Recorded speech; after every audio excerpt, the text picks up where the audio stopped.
Hello students, तो आ गए हैं हम लोग आज के चौथे प्रोसेस में, जो कि श्री राम जी का प्रोसेस है, जिसमें एक बिल्डर को श्री राम जी पैसा बिना दिए हुए, वो पैसा बिल्डर लिया नहीं, बोला कि प्रभु जी आपसे कैसा पैसा लेना है, तो फ्री में ही अपना इंटरनल एनर्जी खर्च करके अपना पैसा लगा के बिल्डर ने घर बना दिया। तो ए मतलब होता है नो, और डिया मतलब ट्रांसफ़र या एक्सचेंज, और बैटिक मतलब हीट। ग्रीक में ये वर्ड का मतलब होता है, एडियाबैटिक एक ग्रीक वर्ड है जिसका मतलब है नो एक्सचेंज ऑफ हीट, यानी हीट का लेन देन नहीं होगा, यानी सिस्टम को न तो हीट दिया जाएगा न अंदर से हीट निकलेगा। फर्स्ट लॉ ऑफ थर्मोडाइनमिक्स में लिख रहा हूँ कि हीट गिवन और टेकन इक्वल टू होता है change in internal energy plus work done. अब इस प्रोसेस में ये हीट का एक्सचेंज होना ही नहीं है, तो ये अपना इंटरनल एनर्जी से ही काम करने वाला है बिल्डर या सिस्टम। तो इस प्रोसेस में मैं लिख सकता हूँ कि डेल्टा यू ये इस तरफ आकर माइनस हो जाएगा, ये तो ज़ीरो है, इसलिए minus of work done, negative of work done.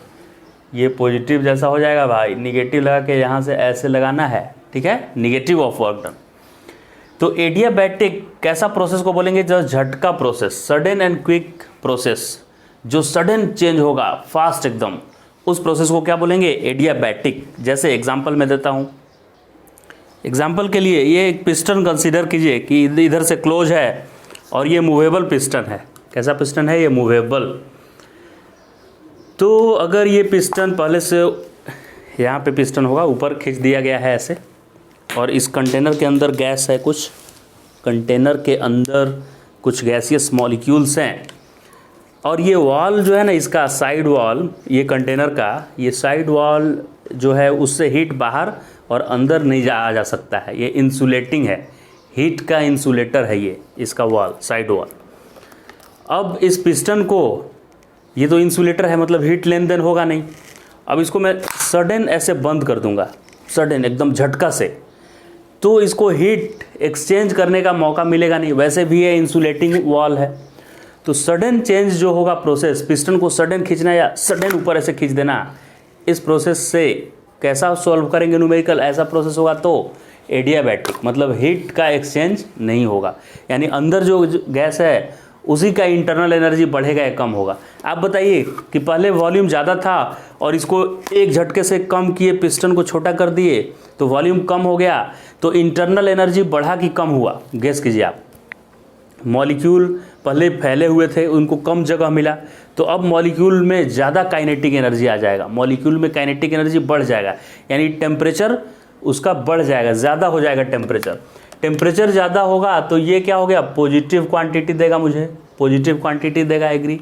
उसका इंटरनल एनर्जी बढ़ गया वॉल्यूम कम होने से, ये पॉजिटिव आया। अभी work done by the system नहीं हुआ, work done on the system हो गया, सिस्टम के ऊपर काम मैंने कर दिया। तो on the system work done क्या होता है? निगेटिव। तो ये निगेटिव वर्क डन हुआ, और एक पहले से माइनस लगा हुआ है, तो माइनस माइनस करके इधर भी प्लस आ जाएगा, तो इधर भी क्या है? प्लस है, दोनों साइड में प्लस प्लस आ जाएगा।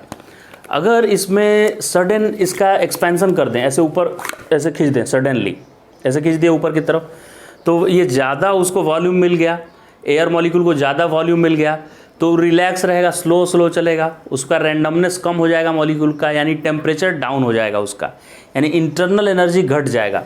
तो इंटरनल एनर्जी कम हुआ तो change in internal energy negative आ जाएगा, फाइनल माइनस इनिशियल करेंगे तो, क्योंकि कम हो गया इंटरनल एनर्जी। तो ये निगेटिव आया, तो इधर भी निगेटिव आना चाहिए।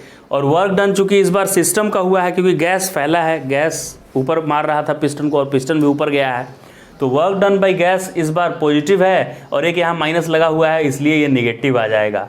तो इधर निगेटिव तो इधर भी निगेटिव हो जा रहा है। समझ गए? अब झटका प्रोसेस है ये, तो समझ में आ गया सर, ठीक है। इक्वेशन ऑफ स्टेट क्या होता है इसमें? एडियाबैटिक प्रोसेस में equation of state PV equal to nRT, ये तो सारे ही प्रोसेस में इक्वेशन ऑफ स्टेट यही है, लेकिन इस पर्टिकुलर प्रोसेस का इक्वेशन क्या है? प्रोसेस इक्वेशन जिसको बोलते हैं वो ये है, PV to the power gamma equal to constant, gamma वही CP बाई CV, उसको गामा बोलते हैं।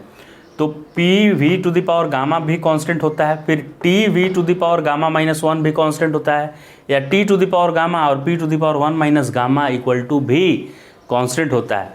वैसे आप एक याद रखेंगे इसको, P V to the power gamma equal to constant, तो बाकी इससे इसके हेल्प से और इससे दोनों मिला के ये और ये डिराइव हो जाता है। तो हम लोग को बस याद रखना है P V to the power gamma equal to constant, इसका प्रोसेस इक्वेशन हो गया। अगला पड़ाव वर्क डन निकालना पड़ता है। वर्क डन निकालने का वही पुराना कहानी पी डी वी, लेकिन इस बार पी बाहर नहीं आएगा क्योंकि प्रेशर कांस्टेंट थोड़ा ही है, प्रेशर कांस्टेंट नहीं है, तो मुझे इस प्रेशर को v के टर्म में एक्सप्रेस करना पड़ेगा, वॉल्यूम के टर्म में, तभी तो ये इंटीग्रेट होगा। तो P V to the power gamma constant है, इसलिए p को मैं लिख सकता हूँ constant divided by v to the power gamma. तो constant divided by v to the power gamma में ये c बाहर आ जाएगा और v to the power gamma denominator में था, इसलिए ऊपर v to the power minus gamma हो गया।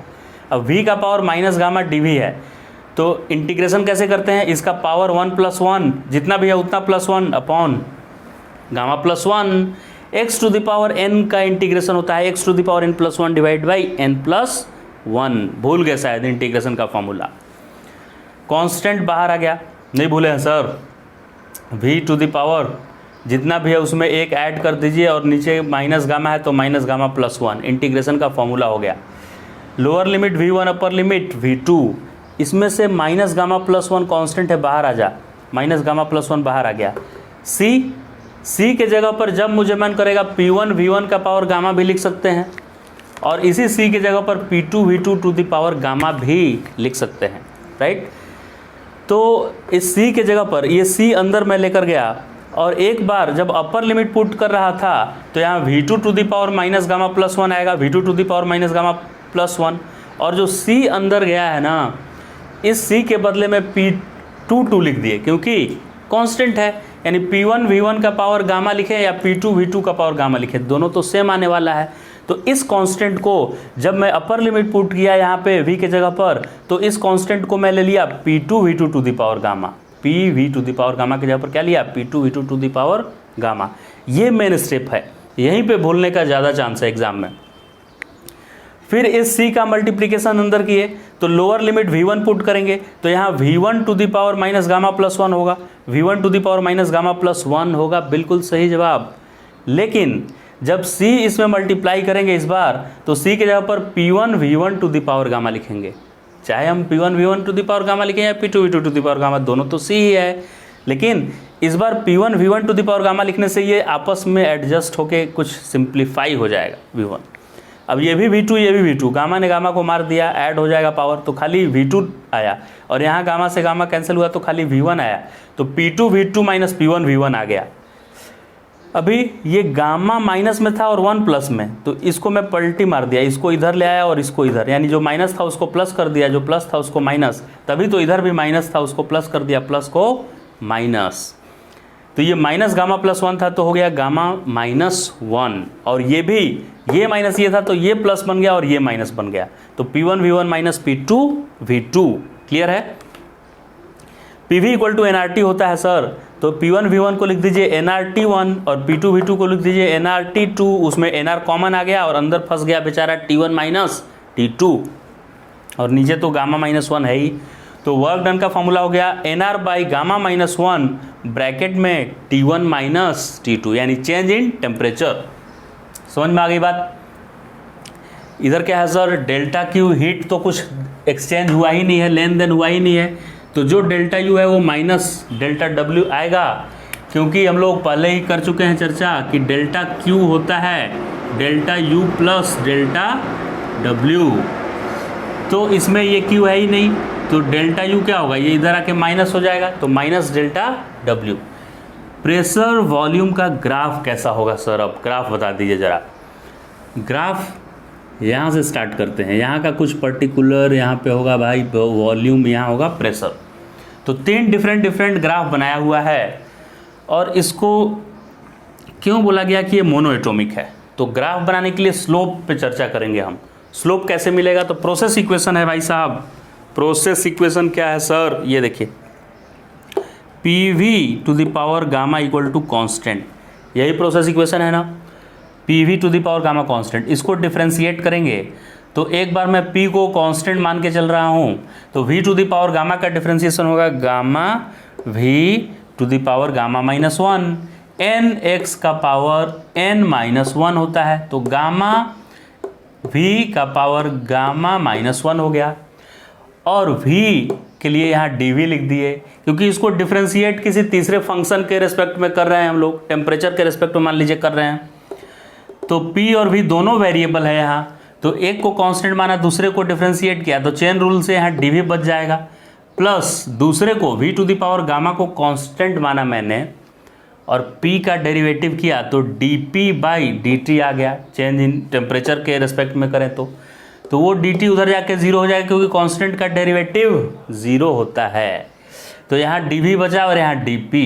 इसका स्लोप क्या होगा sir? Change in y by change in v, मतलब x axis, change in pressure by change in volume, change in pressure by change in volume इससे निकालिए, यानी dP को उधर ले जाइए और dV उधर डिवाइड कर दीजिए, तो आएगा यहाँ माइनस लगाकर गामा P बाई V आएगा। इसको सिंप्लीफाई करके और इसमें से dP बाई dV को छांट कर अलग कर लेंगे, तो क्या आ जाएगा? Minus gamma P by V। तो आप देख सकते हैं कि सेम P और P बाई V, इसका देखते हैं स्लोप किसका ज़्यादा होगा इसमें, क्या गामा के प्रोपोर्शनल है? निगेटिव, सबका स्लोप निगेटिव होगा, ये कंफर्म है, तीनों का स्लोप क्या होगा? निगेटिव। तो इस पर्टिकुलर पॉइंट पे देखिए, इस पे सबका वॉल्यूम V है और सबका प्रेशर P है, सबका सेम है इस पॉइंट पे, कॉमन, राइट?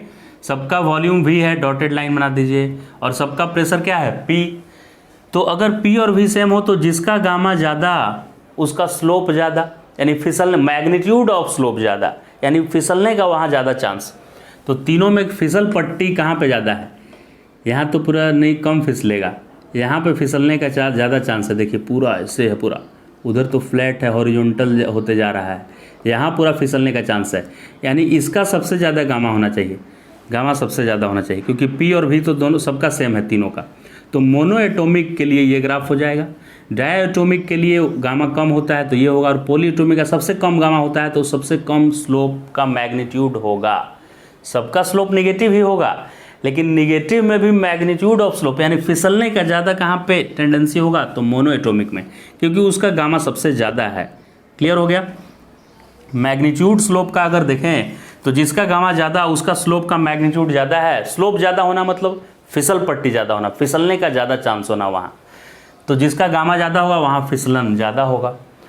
अब ये तो समझ में आ गया सर। इसका एग्जाम्पल क्या है? तो bursting of cycle tube, cycle चला रहे हैं, गर्मी का दिन है, अचानक फट गया, तो उसमें हीट एक्सचेंज करने का टाइम नहीं मिलता है, और ऐसा न्यूमेरिकल आने पे एडियाबैटिक प्रोसेस को सॉल्व करना है। प्रोपागेशन ऑफ साउंड, साउंड जब प्रोपागेट करता है तो न्यूटन बताए थे कि आइसोथर्मल होता है प्रोसेस, यानी टेम्परेचर में वेरिएशन नहीं आता है, उससे साउंड का स्पीड निकालने पे 320 मीटर पर सेकेंड आया, जो कि साउंड के रियल स्पीड 340 से कम आया। तो न्यूटन के एक स्टूडेंट थे लेबनिज, उन्होंने उसको मॉडिफाई किया फॉर्मूला को, और उसको लैप्लास, लेबनिज नहीं, लैप्लास करेक्शन बोलते हैं, न्यूटन के स्टूडेंट का नाम था लैप्लास। तो उस लैप्लास ने क्या किया कि वो बोला कि एडियाबैटिकली ट्रांसफ़र होता है साउंड, ठीक है, मीडियम में। तो साउंड का ट्रांसफ़र होना, यानी आप जब बोल रहे हैं तो आपका साउंड एक जगह से दूसरे जगह जा रहा है, तो ये कैसा प्रोसेस है? एडियाबैटिक प्रोसेस है। उसको जाने में साउंड को टाइम नहीं लगता है। जैसे मैं यहाँ से बोल रहा हूँ कुछ, तो दूसरे कोने पे कोई बैठा है तो उसको आधे घंटे के बाद सुनाई नहीं देगा, जैसे ही बोल उसी इंस्टेंट पे सुनाई दे रहा है, यानी फास्ट प्रोसेस है ये, और एडियाबैटिक प्रोसेस है। और एडियाबैटिक मानते हुए जब साउंड का स्पीड निकाला गया तो 340 मीटर पर सेकेंड आ गया, जो कि प्रैक्टिकल के ज़्यादा करीब था। तो propagation of sound adiabatic process से होता है। अब प्रेशर और वॉल्यूम के बीच ग्राफ है, ऐसे दो ग्राफ बनाया हुआ है, एक यहाँ से स्टार्ट हुआ और ऊपर गया, और एक यहाँ से चालू होकर नीचे ऐसे गया। अब इसमें से कौन सा आइसोथर्मल है, कौन सा एडियाबैटिक? क्योंकि दोनों का तो रेक्टेंगुलर हाइपरबोला जैसा ही है, ऐसे हाइपरबोला टाइप का ही है दोनों का। तो कैसे समझेंगे कि कौन एडियाबैटिक कौन आइसोथर्मल? तो आइसोथर्मल में जब स्लोप निकाले थे हम, तो खाली P/V आया था, माइनस में आया था P/V, और गामा नहीं आया था। तो एडियाबैटिक में चूंकि गामा आ गया है, तो गामा आ जाने से मैग्नीट्यूड ऑफ स्लोप ज़्यादा हो गया है एडियाबैटिक का, आइसोथर्मल से ज़्यादा स्लोप हो गया है एडियाबैटिक का। तो जिसमें फिसलने का चांस, यानी फिसल पट्टी जिसका ज़्यादा होगा वो एडियाबैटिक होगा। तो इन दोनों ग्राफ में देखिए, इसमें ज़्यादा फिसलने का चांस है। ये तो पूरा फ्लैट है, यहाँ आराम से बैठ सकते हैं आप, यहाँ बैठेंगे फिसलेंगे, तो ये एडियाबैटिक हो गया। इन दोनों में देखिए ये पूरा फिसलने का ज़्यादा चांस है इसमें, तो ये एडियाबैटिक इस बार हुआ ये, और ये क्या हो गया, आइसोथर्मल प्रोसेस का ग्राफ हो गया। आप ध्यान से देखेंगे तो ये ऊपर है, ये नीचे, इस बार ऊपर वाला एडियाबैटिक है, जबकि इस बार नीचे वाला एडियाबैटिक है, एक्सिस के पास वाला। तो जब इधर से वॉल्यूम कम हो रहा होगा, ऐसे जा रहा है ऐसे, यानी जब वॉल्यूम कम हो रहा होगा उस समय एडियाबैटिक ये एक्सिस से ज़्यादा दूर वाला होगा उधर, और जब वॉल्यूम बढ़ रहा होगा, वॉल्यूम बढ़ एक्सपेंशन हो रहा होगा, तो एडियाबैटिक एक्सिस के ज़्यादा करीब रहेगा। या सबसे सिंपल याद करने का है, फिसलने का ज़्यादा जिसमें चांस वो एडियाबैटिक, यहाँ पे बैठेंगे तो ज़्यादा फिसलने की टेंडेंसी होगी, तो ये एडियाबैटिक। इन दोनों में यहाँ पे बैठेंगे तो फिसलने का ज़्यादा प्रोबेबिलिटी होगा, क्योंकि ये ऐसे देखिए कर्व, ये अभी यहीं पे है, ये पूरा वर्टिकल होने लगा, राइट। तो इस पे फिसलने का ज़्यादा चांस है इस वाले कर्व पे। ये तो पूरा फ्लैट जैसा है, देखिए फ्लैट जैसा, यहाँ आराम से बैठेंगे, और ये तुरंत ऊपर उठना चालू कर दिया है, तुरंत फिसलने का चांस बढ़ जा रहा है। तो फिसलने का चांस जहाँ ज़्यादा वो एडियाबैटिक प्रोसेस है। क्लियर हो गया पूरा एडियाबैटिक प्रोसेस। अब इस पे नेक्स्ट लेक्चर में हम लोग इस पे न्यूमेरिकल्स, सारे प्रोसेसेस पे बेस्ड न्यूमेरिकल्स सॉल्व करेंगे।